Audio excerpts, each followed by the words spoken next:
Dans cette nouvelle session, nous allons faire une petite comparaison entre un ingest node et un serveur Logstash. Déjà, pour positionner déjà les éléments, les ingest nodes ainsi que les serveurs Logstash sont deux briques de la plateforme Elastic. Donc, c'est des éléments qui sont disponibles dans la stack Elastic. On l'a vu, donc je vous invite à suivre notre formation dédiée à Logstash. Lorsqu'on a vu Logstash, on a dit que Logstash était la brique de la stack élastique qui permettait de faire de l'enrichissement. Lorsqu'on parle d'enrichissement, c'est-à-dire que ce composant a pour fonction de récupérer des données, ce qu'on va appeler données en entrée, et donc il va les traiter et en faire des données en sortie. Et donc la force de cet outil lorsqu'on parle d'enrichissement, c'est vraiment ce qui se passe entre la donnée qui est reçue et la donnée qui sort. C'est ce qu'on appelle l'enrichissement. Cet enrichissement va dépendre de ce que vous souhaitez faire. Ça va être, est-ce qu'il s'agit d'une donnée de type plat? À ce moment, il va falloir lire le champ de manière bien spécifique pour en générer de la valeur ajoutée. Ça peut être des données plutôt dans un format déjà prédéfini, tel que du JSON. Et à ce moment, vous souhaitez peut-être extraire des champs en particulier et peut-être éliminer d'autres champs dont vous n'avez pas le besoin. Et c'est tout l'ensemble de ces traitements que vous pouvez faire au niveau de la donnée, au niveau du timestamp, au niveau du format qu'on appelle l'enrichissement. Et donc ça, c'est la spécialité de l'outil Logstash disponible sur la stack. Dans des versions récentes de Elastic, Search, on a introduit ce qu'on appelle les ingest nodes. Donc, les ingest nodes, ça veut dire désormais au sein de votre cluster Elasticsearch, vous avez différents types de nodes et donc désormais vous pouvez définir un nœud comme un nœud de type ingest node. Et donc lorsque dans votre configuration Elasticsearch vous définissez un nœud comme étant un nœud ingest node, ça veut dire que désormais ce nœud a la capacité de faire de l'enrichissement de la donnée avant indexation. Donc déjà en termes de comparaison, on a compris entre un ingest node et du Logstash et les deux font exactement le même travail qui est l'enrichissement. La différence c'est que lorsque vous faites l'enrichissement avec du Logstash, c'est lorsque Logstash termine son enrichissement que les données sont envoyées pour indexation. Alors que lorsque vous faites l'enrichissement avec un ingest node, l'enrichissement se fait directement au sein de votre cluster Elasticsearch et donc les données sont conçues pour être indexées dans le même cluster. Il n'y a pas d'intérêt de mettre un ingest node pour l'indexer et envoyer ailleurs. C'est pour cela que c'est déjà une petite différence entre les deux. Lorsqu'on va travailler avec des ingest nodes, que vous soyez sur du Logstash, on parlera de filters. Lorsque vous êtes sur des ingest nodes, on parlera de ingest processor. Tout ça ne représente que la terminologie utilisée par ces différentes solutions pour représenter cette partie enrichissement. Donc lorsque vous travaillez avec Logstash, vous aurez des filtres de type Grok, vous aurez des filtres de type dissect, et lorsque vous allez basculer dans du ingest processor, vous aurez de nouveau des filtres de type dissect, des filtres de type Grok, et ça vous permet que vous puissiez facilement passer d'une configuration Logstash vers une configuration ingest node. Ça, c'est pour les plugins les plus populaires. On a parlé du Grok, on a parlé du dissect. À côté de ça, par contre, Logstash est beaucoup plus mature. Donc, il existe des plugins que vous retrouverez dans Logstash que vous ne retrouverez pas dans ingest node. Donc, prenez bien ça en compte si vous vous posez la question, est-ce qu'on va sur du ingest node ou est-ce qu'on va sur du Logstash? À l'inverse, il y a des plugins qui sont conçus spécifiquement pour des ingest node et donc ces plugins n'existent pas sur les filtres Logstash. Donc, faites bien attention, ce n'est pas parce que Logstash est beaucoup plus mature qu'il a forcément des plugins qui doivent obligatoirement exister de l'autre côté. Il y a des plugins qui sont conçus uniquement pour les ingest processors et donc vous ne retrouverez par exemple pas ces plugins dans les filtres de Logstash. Donc, c'est pour cela que fait la différence entre ces deux peut être nuancée parce que les plugins, des fois vous les avez d'un côté, des fois vous avez les deux côtés, des fois ces plugins vont être partagés.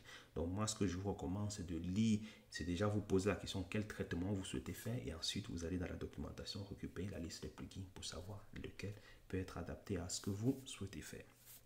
Une chose aussi très importante lorsqu'on veut faire la comparaison entre les deux outils, c'est la notion de file d'attente et régulation de flux.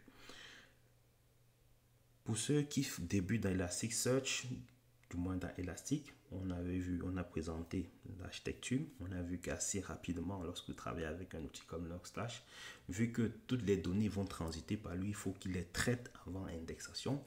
Dans des architectures élastiques, en général, Logstash devient assez rapidement un single point of failure, ce qu'on appelle un goulot d'étranglement en français. C'est-à-dire qu'il va recevoir plus de données qu'il ne peut traiter. Et donc, il faut donc mettre en place des mécanismes pour éviter la perte de données. Et les mécanismes, il y a déjà des mécanismes internes à Logstash. Dans la configuration, ça, je vous invite à suivre la formation dédiée à Logstash, où on va parler, par exemple, comment est-ce qu'on peut utiliser la mémoire pour stocker de la donnée dans une queue en attendant que la donnée soit traitée, comment est-ce qu'on peut utiliser le disque pour stocker les données en attendant qu'elles peuvent être traitées. Mais ces méthodes internes, assez souvent, trouvent rapidement leurs limites. C'est pour cela que dans une bonne architecture, on recommande plutôt de mettre en place des vrais files d'attente avec des serveurs Kafka, RabbitMQ, Redis en fonction de vos domaines de compétences. Et donc, ces files d'attente vont avoir pour rôle d'absorber le flux de données le temps que votre cluster déconsomme. Et puis, bien évidemment, si vous vous rendez compte que malgré la capacité de traitement de votre Logstash, les données ne font que s'empiler, c'est à ce moment que vous pourrez vous poser la question comment est-ce que vous pourrez upgrader votre plateforme Logstash pour qu'il puisse plus rapidement consommer la donnée. Ça a comme avantage d'éviter que vous perdiez de la donnée. Parce que, rappelez-vous, lorsqu'on travaille avec Elastic, en général, à destination, c'est Kibana ou bien Grafana en fonction de vos utilisations. Le but sera de construire des tableaux de bord. Le but sera de mettre en place des alertes. Et donc, si vous perdez de la donnée, vous aurez donc des tableaux de bord qui ne représentent pas la réalité. Vous aurez des alertes qui ne représentent pas la réalité. Et donc, c'est pour cela que c'est très important de bien suivre toutes nos recommandations au niveau de la protection contre la perte de données. Donc ça, c'est aussi des éléments qu'on a aussi détaillés dans nos différentes formations. Le dernier élément très important lorsque vous voulez faire une comparaison entre ces deux outils, c'est la notion de corrélation de données. Lorsqu'on parle d'enregistrement, je vous ai dit, l'enregistrement, ça va être une multitude de traitements possibles en fonction de ce que vous souhaitez faire. Mais une des traitements en particulier, c'est ce qu'on va appeler la corrélation. La corrélation, c'est quoi? C'est-à-dire, lorsque vous allez recevoir des données sur un serveur Logstash ou même sur un ingest node, assez souvent, vous aurez besoin de les corréler. Ce qu'on appelle corréler, c'est les rattacher à une donnée externe. J'explique. C'est-à-dire, vous recevez des données, mais imaginez que pour des raisons de standardisation, ce que nous on vous recommande assez souvent, c'est de standardiser, c'est que peu importe le process, vous décidez de définir un ID. Et donc, vous définissez que pour un ID, je sais que c'est tel processeur, c'est tel process, c'est telle équipe et autres.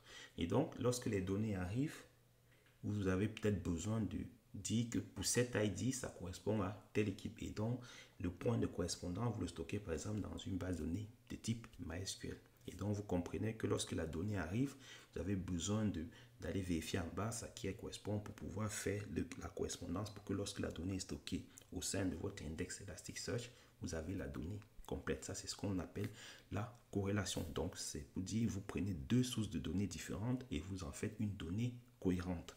Et donc ça, c'est ce qu'on appelle la corrélation. Ça, c'est possible avec Elasticsearch. Vous pouvez le faire avec des données de type Logstash. Lorsque vous travaillez avec, lorsque vous travaillez avec Logstash, vous pouvez faire la corrélation avec des données qui proviennent d'une base de données. Donc, vous pouvez faire la corrélation avec différentes sources de données. Et une des choses aussi très importantes lorsqu'on fait la corrélation, c'est que, comme on l'a dit, Logstash à terme va stocker, dans la plupart des cas, ces données au sein d'un cluster Elasticsearch. Et donc, lorsqu'on parle de corrélation, vous avez même la possibilité au sein de votre cluster de faire la corrélation avec un serveur Elasticsearch. Qu'est-ce que ça veut dire? Ça veut dire que lorsque la donnée entre, avant de l'indexer dans Elasticsearch, vous pouvez faire une requête dans Elasticsearch pour lui demander de vous fournir un complément d'information. Il fait de la corrélation. Et ensuite, la donnée finale est envoyée dans un cluster Elasticsearch. Pourquoi est-ce que ça c'est important, cette notion de corrélation? Tout simplement parce que là, on a parlé des cas lorsque vous êtes sur du Logstash. Par contre, lorsque vous faites de l'ingest node et que vous souhaitez faire la corrélation, vous pouvez bien évidemment faire la corrélation, mais les ingest nodes sont conçus pour faire de la corrélation au sein, du même cluster, au sein d'un cluster Elasticsearch. Et donc, lorsqu'on parle de corrélation, donc à ce moment, lorsque les ingest nodes ont besoin de faire la corrélation, ils peuvent le faire avec le serveur Elasticsearch, ce qui n'est pas possible lorsque vous voulez faire la corrélation avec des sources externes. Peut-être dans les mises à jour à venir, ce sera désormais possible, mais en termes de corrélation, lorsque vous travaillez avec ingest node, la corrélation se fait avec les données qui sont sur le même cluster. Et donc, ça, c'est les différents éléments que je vous invite à prendre en compte pour savoir si vous devez aller sur du Logstash ou sur du ingest node. Mais dans la plupart des entreprises, l'architecture en général, c'est de travailler avec des agents bits. Et donc, dans les versions restantes des bits, ils ont introduit la notion de module, ils ont introduit la notion de label qui vont vous permettre de traiter en amont la donnée. Et donc, lorsque vous avez la donnée qui est déjà traitée comme ça, vous avez la possibilité, au lieu de le refaire passer dans un Logstash, de l'envoyer directement vers un Elasticsearch. Et à ce moment, il peut arriver que vous ayez deux champs à modifier. En ce moment, on vous recommande par exemple d'activer du ingest node pour traiter ces quelques champs. Par contre, si vous avez de la donnée qui est envoyée de manière brute vers votre serveur, à ce moment, nous, on vous recommande plutôt de passer par un Logstash qui est beaucoup mieux dimensionné pour gérer les plus gros volumes, pour faire ce genre de traitement lorsque on a beaucoup de traitements à faire. Donc, mais nos recommandations, c'est pour nous, si vous avez peu de données, il vaut mieux passer vers un ingest node, peu de traitement, pardon. À l'inverse, vous avez énormément de traitements à faire sur la donnée, et on vous recommande de faire du Logstash. Et puis, bien évidemment, ça c'est aussi une des recommandations très importantes, c'est que plus votre donnée commence à augmenter, les recommandations c'est aussi de commencer à créer des ingest nodes dédiés, parce que dans la configuration de votre cluster Elasticsearch, vous pouvez donner la fonction ingest node à l'ensemble des nœuds, mais lorsque vous commencez à avoir beaucoup de données à traiter, il vaut mieux dédier des nœuds à la fonction ingest node.